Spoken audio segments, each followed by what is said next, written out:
I promote a moral system for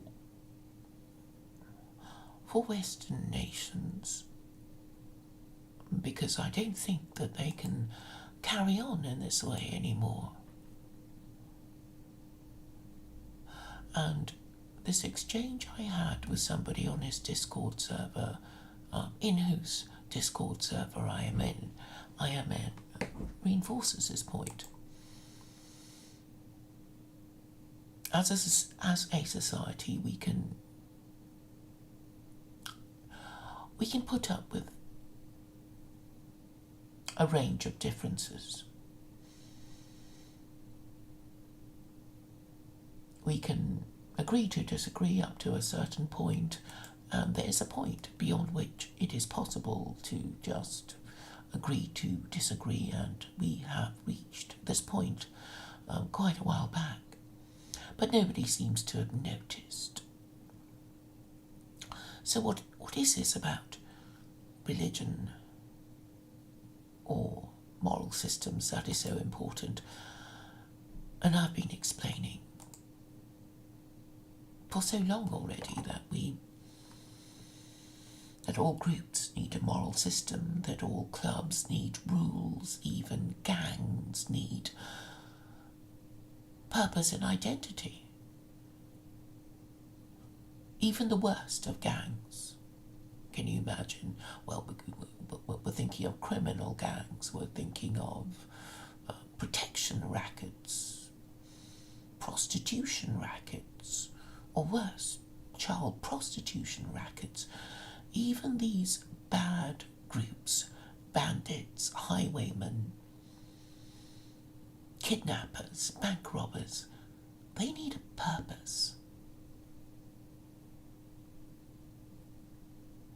They have to reflect on the purpose for which they were created. If you become a group, then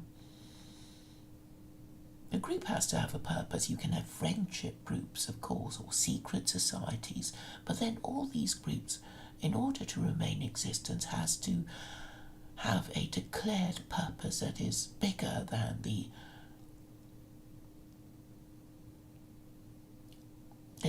individuals who make it up. They are, as individuals, well, they're not the group. Individuals are not the group, and individuals form groups in order to perform a role or fulfill an objective. That is really the purpose of groups, to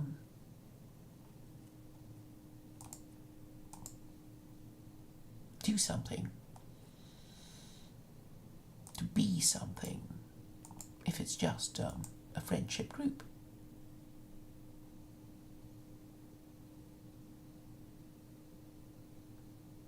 And for this purpose, it has to have a view of itself. Well, even if it's a band, what kind of music are they supposed to make? Who's going to be the leader? Who's the most important person? The singer, usually, and who manages it? All these things need to be considered and revised.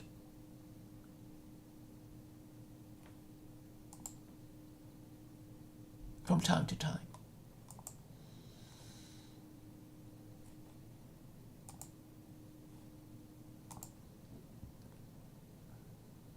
So what are we here for? Well, this is a controversial question, particularly when probably about half the people in the world believe in God, and half of the other half pretends to believe in God. But as you can imagine, there will be differences in attitudes depending on what different people believe. If you don't think there's an afterlife, then you will do your most to enjoy what you have of this life. What do people who believe in God and don't believe in God say they care about, I would say they value human life. One of the reasons why atheists who are liberals find it difficult to execute convicted prisoners is because of the finality of death, really. So that's why they, put them away in prisons at great expense to the taxpayer.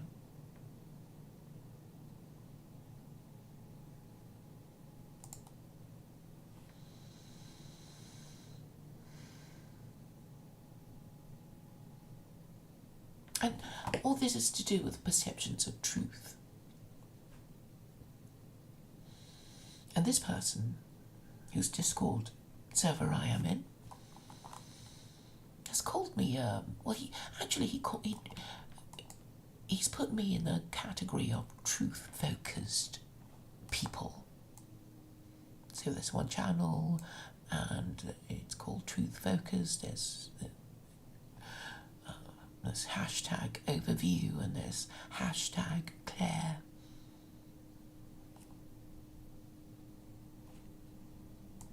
And what does he say? Claire asked if I had a server, so I created a space for her. She says truth is sacred to her and puts it at the top of her hierarchy. I am very cautious of people who put truth at the top, as sometimes they might behave in ways which undervalue humans. If I end up with people who claim to put truth at the top and demonstrate a willingness to undervalue humans, I'll probably put those people here with the at truth focused role. So he is using truth in a derogatory way. He's saying it is harmful, and that the other members of his server need to be protected from people like me. Indeed, he has prevented me from participating in the other conversations. So there's a conversation channel with names of people with whom I'm not allowed to interact with.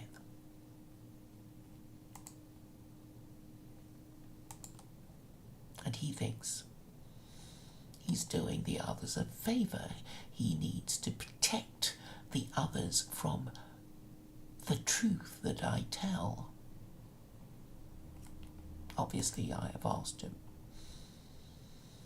why it is such a dirty word to him. Why is truth such a dirty word to him? And I have asked him to give me an example of truth harming humans.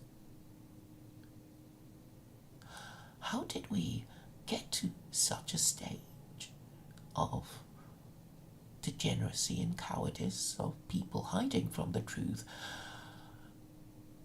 I suppose I'm showing signs of my age for having lived and grown up in a world in which it was an insult to be called a liar. So this is the extent that things have changed in my lifetime. I'm no spring chicken, but I'm not that old.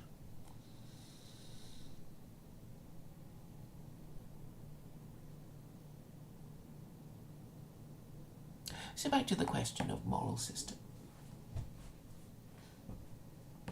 All religions have a narrative, even secular political ideologies such as Nazism. So I imagine if Hitler could be revived, oh, it's his birthday.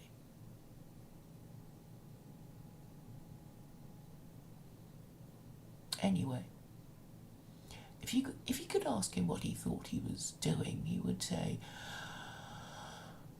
that the entire narrative of Nazism was fighting against Jews, protecting the people of Germany against Jews.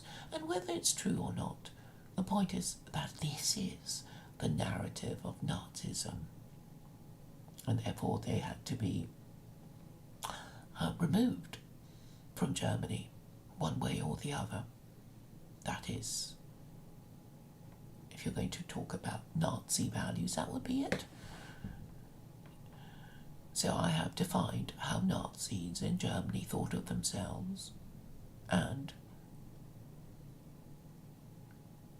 what is their narrative and their purpose. So communists would say, we are the workers and we rise above the oppression of the dictatorship of the bourgeois, and we are the people's democratic dictatorship who feel it is more just to give the workers who produce the wealth the benefit of the resources the wealth produced, and at the expense of the capitalists, the people who provide the capital, such as bankers, the middle classes, and the idea is to provide a fairer and different distribution of wealth and status.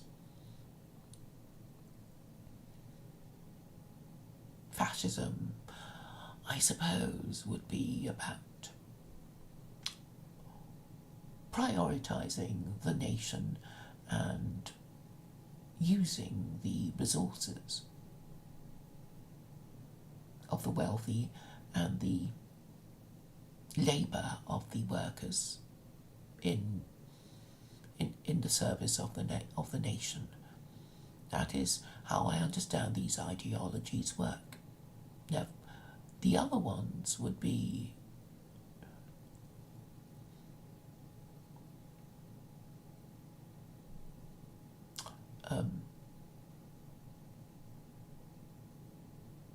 let me think.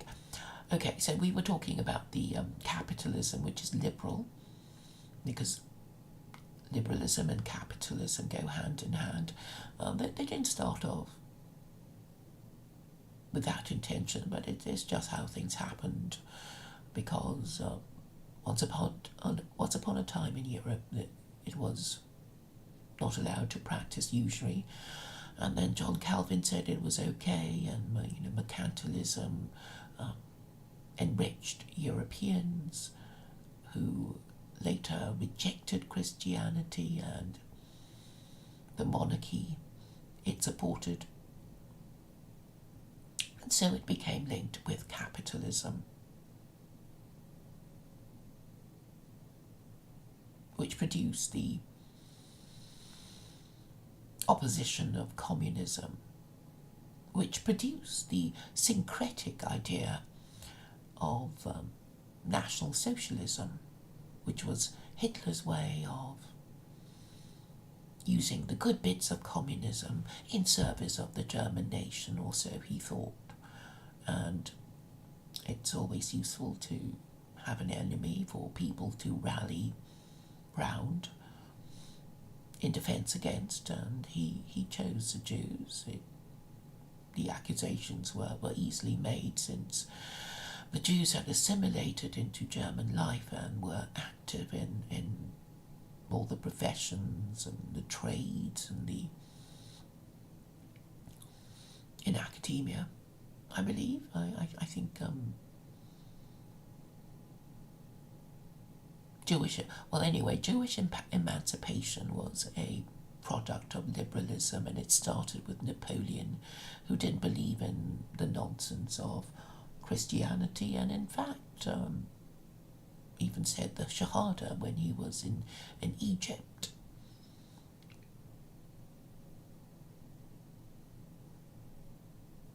So all these are truths, and I suppose those who oppose my ideas would try and deny these historical truths as I see them. And I think it is important that we understand how we came to be where we are, And so I encounter this person to whom truth is something to be avoided and and is something that he wishes to protect members of his service from. And this I find profoundly disturbing. This person is, I believe, well-meaning but naive and lost. He's not able to argue over things properly. He takes a long time. Presumably this is something to do with his education. But these people who are, in theory, educated, they don't really understand a whole bunch of things. And they have different values, or they have different values, they have different beliefs. And by values I mean that, he doesn't value truth. Well, I do. Which is why I find it so outrageous to be quarantined. I've been quarantined in more than one server. Simply because of what I say, which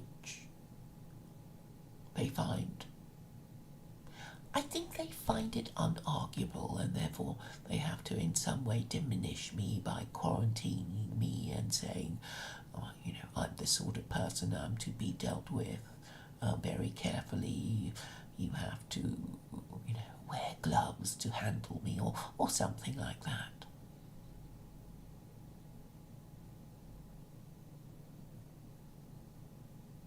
And so I'm talking to people who are in fact allergic to truth.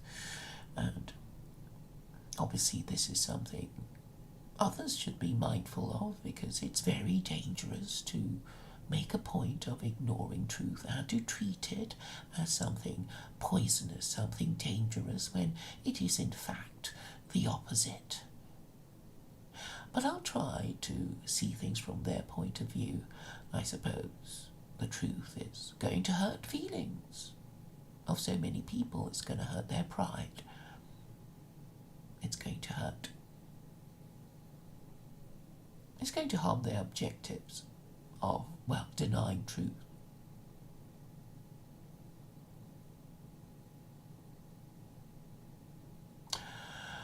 And obviously the people who are most invested in denying truth are the ones who have been telling lies for a very long time. And I'm saying that these people are Christians who can't defend the idolatry and blasphemy of the Trinity. And these people feel they have to defend what they see as their group interests, which is cultural. And this is because they can't seem to see that culture is fluid. Even if it is a culture that has existed since before they were born, it is fluid.